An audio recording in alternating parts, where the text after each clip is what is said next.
এবার সন্দেশখালীর ঘটনায় হাই পাওয়ার কমিটি তৈরি করলেন বিজেপি সর্বভারতীয় সভাপতি জেপি নাড্ডা। 6 জন সদস্যের দল তৈরির ঘোষণা। কেন্দ্রীয় দুই মন্ত্রী অন্নপূর্ণা দেবী ও প্রতিমা ভৌমিক রয়েছেন এই কমিটিতে। সঙ্গে রয়েছেন উত্তরপ্রদেশের প্রাক্তন ডিজি, বর্তমান সংসদের উচ্চকক্ষের সদস্য ব্রিজলাল। আমরা বিস্তারিত জেনে নেব। এই মুহূর্তে আমার সঙ্গে টেলিফোন লাইনে জুড়ে আছেন ট্রাইব টিভির প্রতিনিধি অভ্রদীপ। এই যে হাই পাওয়ার কমিটি তৈরি করা হয়েছে সন্দেশখালীর ঘটনায়, কে কে রয়েছেন এই কমিটিতে এবং কি তদন্ত করবেন তারা, কি কি কাজ রয়েছে তাদের?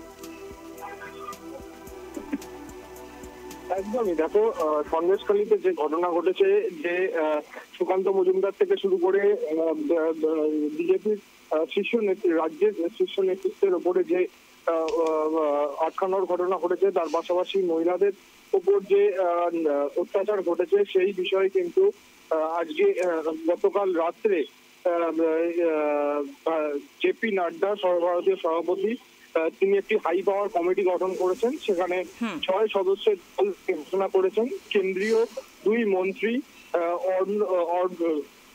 অপর্ণা দেবী এবং প্রতিমা ভৌমিক রয়েছেন, এবং রয়েছেন উত্তরপ্রদেশের প্রাক্তন ডিজি, বর্তমানের সাংসদ উচ্চকক্ষের ব্রিজলাল, এবং 16ই ফেব্রুয়ারি তারা সম্ভবত সন্দেশখালী যেতে পারেন এবং আইন শৃঙ্খলা সহ সামগ্রিক বিষয় নিয়ে তারা কিন্তু রিপোর্ট সংগ্রহ করবেন, এবং সেই রিপোর্ট কিন্তু পরবর্তী ক্ষেত্রে সর্বভারতীয় সভাপতি জেপি নাড্ডাকেই জমা দেবেন, এবং তেমনটাই আমরা সূত্র মারফত খবর পাচ্ছি।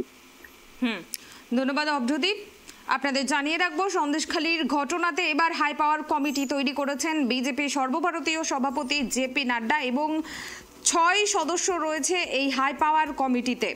রয়েছেন দুই কেন্দ্রীয় মন্ত্রী অন্নপূর্ণা দেবী ও প্রতিমা ভৌমিক, রয়েছে উত্তরপ্রদেশের প্রাক্তন ডিজি, বর্তমান সংসদের উচ্চকক্ষের সদস্য ব্রিজলাল, এবং 16ই ফেব্রুয়ারি সম্ভবত তারা সন্দেশখালী যেতে পারেন এবং আইন শৃঙ্খলা সহ সামগ্রিক রিপোর্ট তারা সংগ্রহ করবেন, এবং সেই রিপোর্ট কিন্তু তারা জমা দেবেন বিজেপি সর্বভারতীয় সভাপতি জেপি নাড্ডাকে, এমনটাই সূত্র মারফত খবর।